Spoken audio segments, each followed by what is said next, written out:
Engineers put their lives on the line to erect the tallest bridge pillars the world had ever seen. But with the towers standing, they faced an impossible problem. How do you lift a road weighing as much as 25 locomotives and place it on top, 800 feet in the air, in a valley plagued by hurricane-force winds? Their solution would defy logic and rewrite the rules of engineering. Hello and welcome. If you're new here, welcome to Amazing 5. In the heart of France, a river valley carved a deep wound through the landscape. For decades, this valley was a traveler's nightmare. The road from Paris to Spain would descend into a deep, winding gorge, forcing traffic through the small town of Millau. Every summer, this bottleneck would create traffic jams that stretched for miles, turning a simple journey into an all-day ordeal. The French government knew something had to be done, but the solution seemed impossible. They had to build a bridge straight across the valley. This wasn't just any valley. It was 1,500 feet deep and constantly battered by winds that could reach 130 kilometers per hour. The ground itself was unstable, prone to landslides. To cross it, engineers would have to build the tallest bridge in the world, a structure so high its pillars would dwarf the Eiffel Tower. The challenge was so immense that many experts said it couldn't be done. A single mistake could lead to catastrophic failure, costing millions of dollars and, more importantly, human lives. To tackle this impossible task, they turned to one of the world's greatest architects, Lord Norman Foster. His vision was as elegant as it was ambitious, a bridge that was not a brute force conqueror of nature, but a delicate structure that seemed to float above it. He imagined a bridge with the grace of a butterfly, yet the strength to withstand the valley's furious winds and carry thousands of vehicles a day. The first challenge was building the 7 colossal concrete pillars. Using GPS satellite technology for pinpoint accuracy, construction crews poured over 2 million tons of concrete, raising the pillars meter by meter. The tallest pillar, P2, soared to a staggering 245 meters, 804 feet, becoming the tallest bridge pillar in the world. They had done it.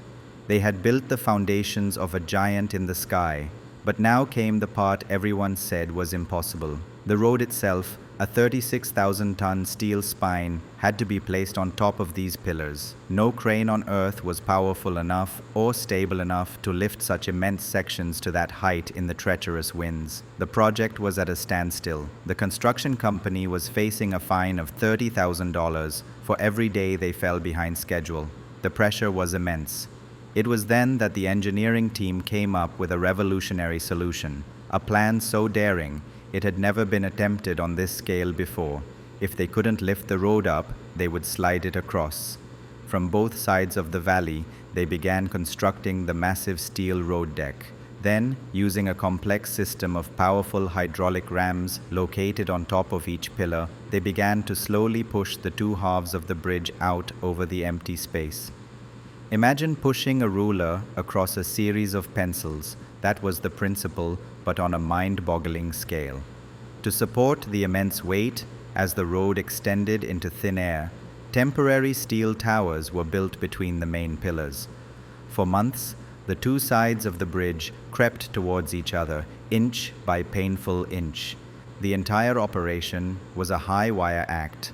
The hydraulic system had to be perfectly synchronized. If one side pushed even a fraction faster than the other, the immense forces could twist and buckle the steel, sending the entire structure crashing into the valley below.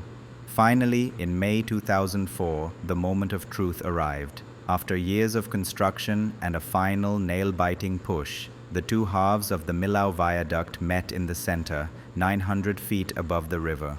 The world watched on live television as the final connection was made. The margin for error was just a few centimeters. They had hit their mark perfectly. The impossible had been achieved, but the work wasn't finished. Now, 7 massive, 90-meter-tall steel pylons had to be erected on top of the newly joined road deck, from which the supporting cables would be strung. One by one, these giants were raised, completing the bridge's iconic, sail-like silhouette.